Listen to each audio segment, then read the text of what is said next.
Chapter 5. The eye disappeared. "We're in trouble," Jamie hissed. "Serious trouble," Tom said. Suddenly, a long claw stabbed down into the crevice. "Watch out!" Jamie yelled. He pulled Tom back and thrust his bag out as a shield. Juana and Tom shrank back behind it. The claw scratched and scrabbled around the gap in the rocks. "It can't get to us," Tom whispered. "Its arms are too short." "Maybe it will go away now," Jamie said. But the huge, unblinking eye of the T-Rex reappeared. Juana trembled.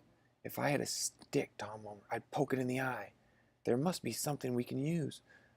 Jamie groped in his backpack. "Let's see how it likes this." Jamie pulled out its flashlight and aimed it at the T-Rex's eye.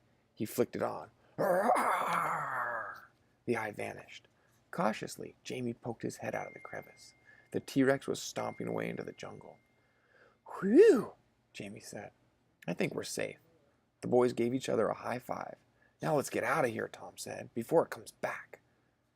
The boys and the little dinosaur climbed out of their crevice, and Juana took the lead again, heading further downstream. "Did you see that thing's teeth?"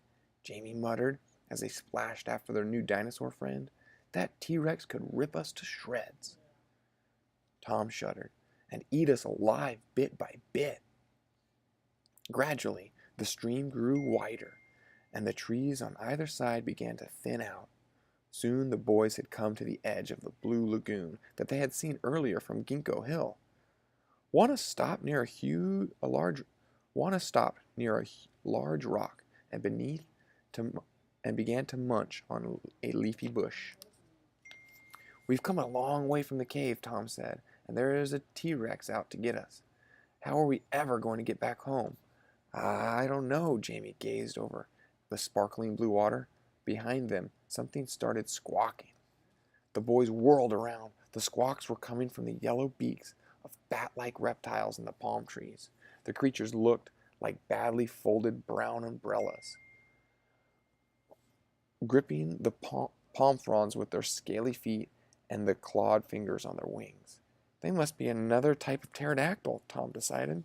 Just then, the pterodactyls launched themselves into the air, squawking and flapping their wings. "What's up with them?" Tom asked. As the bird-like creatures flew away, the lagoon fell silent.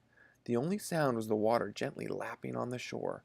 Then the ground began to shake. "Uh-oh," Jamie and Tom said together. "T-Rex!" Chapter 6.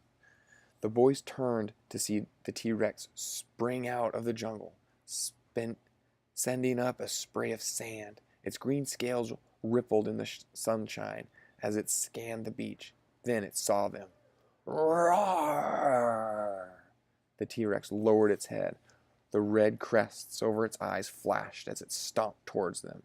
"We're T-Rex food," moaned Tom. Then, suddenly, there was a sound of breaking branches behind them. The T-Rex's head snapped up, and it stared at the edge of the jungle.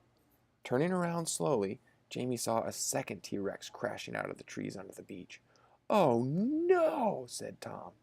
It was as big as the first, but darker, with black stripes, and it was advancing on them.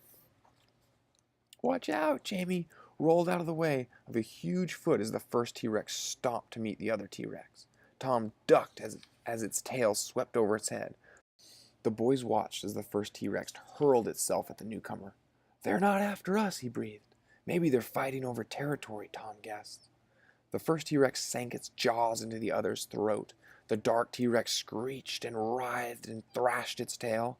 Then it broke free and sprang onto the first T-Rex's back, and it hung on, biting at its neck. "Let's get out of here! Run!" Jamie dragged Tom towards the trees. Juana bounded after them.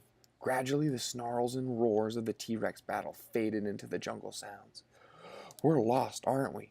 Tom sat down on the ground and put his head in his hands. "How are we going to get back?" "Gronk, gronk, gronk." Juana darted off into the trees. "Maybe we could follow Juana," Jamie said. "It's our best chance." After a moment, they were back at the stream. "Is this the stream? The same stream as before?" Jamie wondered.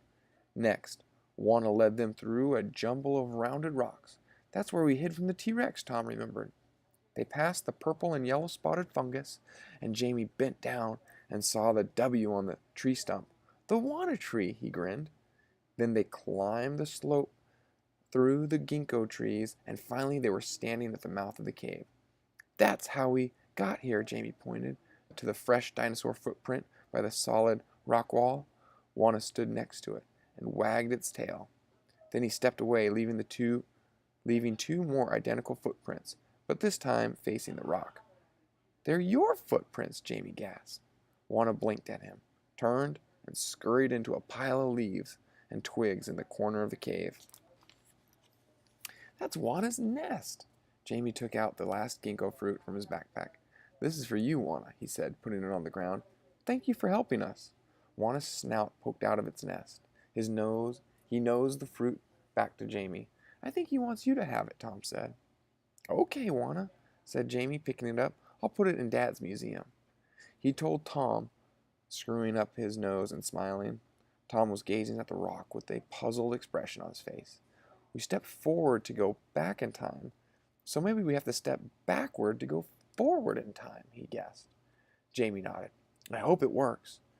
Tom turned his back to the rock face. Then he placed his right foot in Juana's print and stepped back with his left foot.